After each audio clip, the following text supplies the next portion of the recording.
everyone's having a great and exceptional day. All right, today's word of the day is control.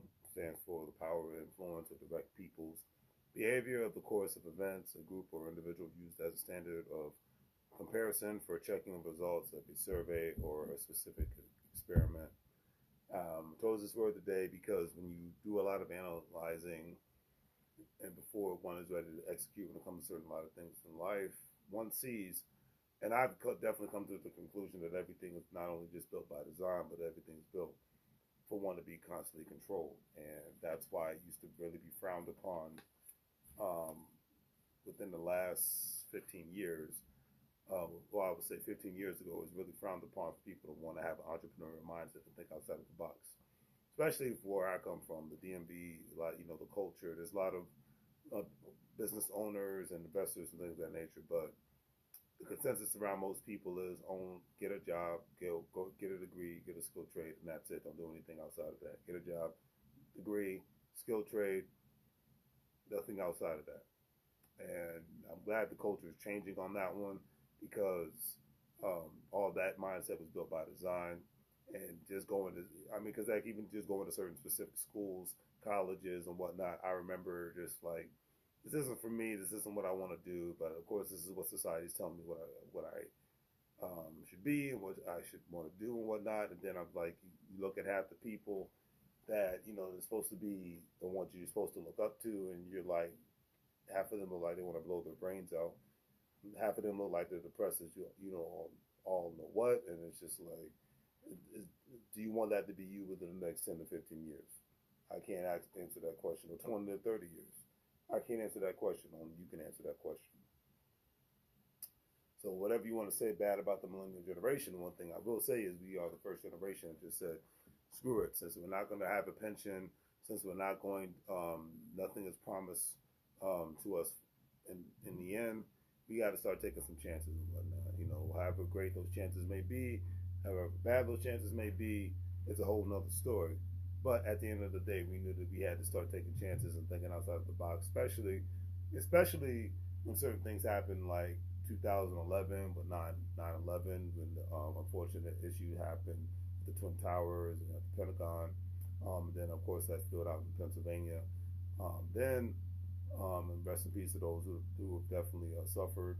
And then, of course, with the financial meltdown of 2007 and 8, and then with today's pandemic. So everything that's happened from an economic standpoint, no matter how great the economy is, no matter how bad the economy is, we've been shown, not taught. We've been shown that if you don't have your economic ducks in a row, you can be screwed. That's basically, if you just want to pay attention to all the stupid nonsense that's happening out in the world and not try to get yourself on a financial education train and execute from the information that you get, then you could basically be screwed and not even realize it. You know what I mean? And if you do realize it, it's too late. You can't do nothing about it.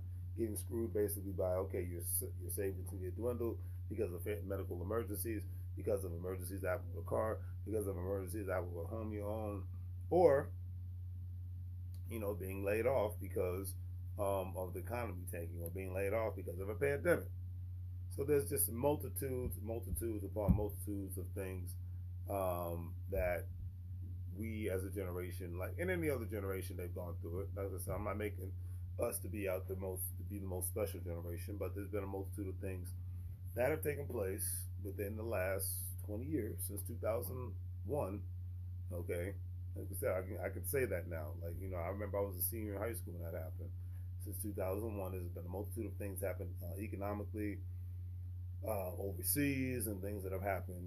From a obviously from a pandemic perspective, there's been a multitude of things that have taken place that have made the millennial and even the generations that are coming out, Generation Y, Generation Z, is going to make them think twice about only getting a 40-hour work week job. I stressed this to my friend on a multitude of occasions.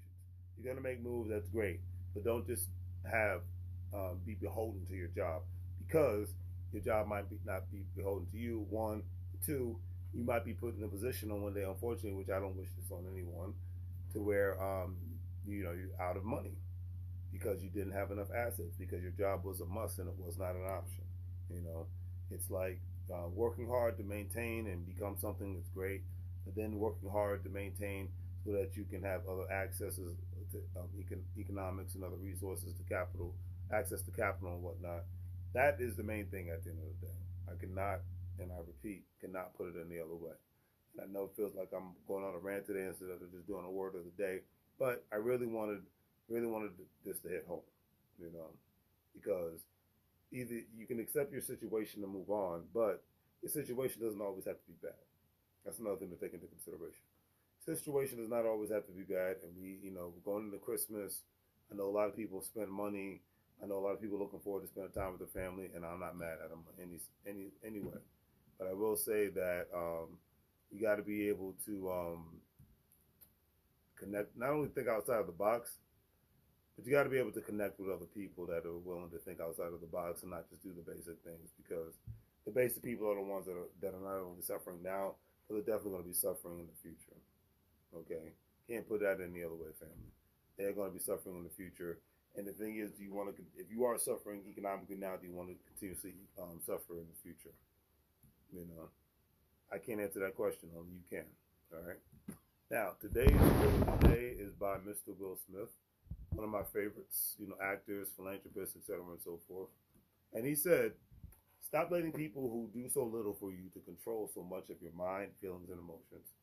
I cannot agree with that because the best control that one can have is having the control of ignoring people's nonsense, especially people that have nothing to do with your life, ignoring things that come at you because life will come at you to kick you down a couple of times, and when you think you're good, it'll kick you down again.